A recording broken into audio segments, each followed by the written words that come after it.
ایک دفعہ کا ذکر ہے کہ ایک چھوٹے سے گاؤں میں میکس نام کا ایک لڑکا رہتا تھا۔ میکس ایک چلبلا اور جستجو کرنے والا 10 سال کا لڑکا تھا، جس کے بھورے بال اور نیلی چمکدار آنکھیں ہمیشہ شرارت سے بھری رہتی تھیں۔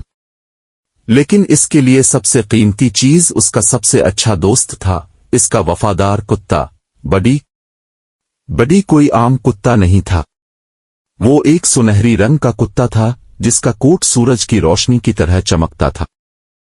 اس کی گہری بھوری آنکھوں میں ایک خاص سمجھ تھی اور وہ ہمیشہ میکس کے دل کی بات کو سمجھ لیتا تھا۔ دونوں ہر وقت ایک دوسرے کے ساتھ ہوتے، چاہے وہ کھیتوں میں دوڑ رہے ہوں، دریا کے کنارے گیند کھیل رہے ہوں، گاؤں کے کنارے موجود پراسرار جنگل کی سیر کر رہے ہوں۔ ایک دن دوپہر کے وقت جب میکس اور بڈی جنگل کے قریب گھوم رہے تھے تو انہیں کچھ غیر معمولی چیز ملی۔ ایک پرانے بڑے درخت کے نیچے، پتوں اور مٹی کے نیچے ایک چھوٹا سا خزانے کا نقشہ چھپا ہوا تھا۔ میکس کا دل خوشی سے دھڑکنے لگا۔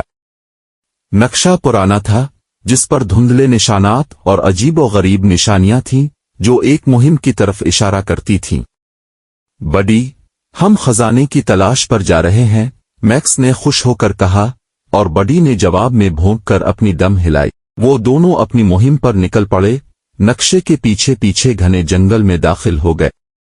وہ گرے ہوئے درختوں پر چڑھے، بہتے ہوئے نالے عبور کیے اور کانٹوں والی جھاڑیوں سے بچتے ہوئے آگے بڑھے۔ میکس کا دل جوش سے بھر گیا جب وہ نقشے پر بنے ایکس کے نشان کے قریب پہنچ گئے۔ گھنٹوں کی تلاش کے بعد وہ آخرکار جنگل کے اندر ایک خفیہ جگہ تک پہنچ گئے۔ وہاں ایک پتھر کے نیچے، جس پر عجیب نشانیاں کندہ تھیں، انہیں ایک چھوٹا سا لکڑی کا صندوق ملا۔ میکس کے ہاتھ خوشی سے کانپنے لگے جب اس نے اسے کھولا۔ صندوق کے اندر سونے جواہرات کی بجائے کچھ اور ہی قیمتی چیز تھی، پرانی ہاتھ سے لکھی ہوئی ڈائریوں کا ایک مجموعہ۔ میکس نے پہلی ڈائری کو احتیاط سے کھولا اور اس کی حیرت کی انتہا نہ رہی جب اس نے دیکھا کہ اس میں کئی سال پہلے کے ایک لڑکے اور اس کے کتے کی مہمات کی کہانیاں درج تھیں۔ کہانی میں موجود لڑکا بالکل میکس جیسا تھا اور اس کا کتا بھی بڈی جیسا ہی تھا۔ ڈائری میں ان کی بے مثال مہمات کا ذکر تھا جو بہادری، دوستی اور محبت سے بھرپور تھیں۔ میکس نے بلند آواز میں کہانیاں پڑھنا شروع کی اور بڈی بھی اس کے پاس بیٹھا غور سے سنتا رہا۔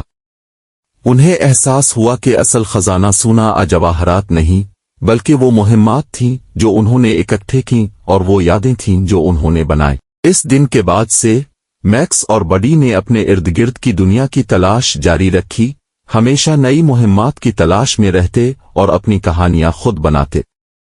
وہ جانتے تھے کہ جب تک وہ ایک دوسرے کے ساتھ ہیں، ہر دن ایک خزانے سے بھرا ہوا مہماتی دن ہوگا۔ اور اس طرح میکس اور بڈی ہمیشہ خوش و خرم رہتے اور ہر نئی مہم کے ساتھ ان کا رشتہ مزید مضبوط ہوتا گیا۔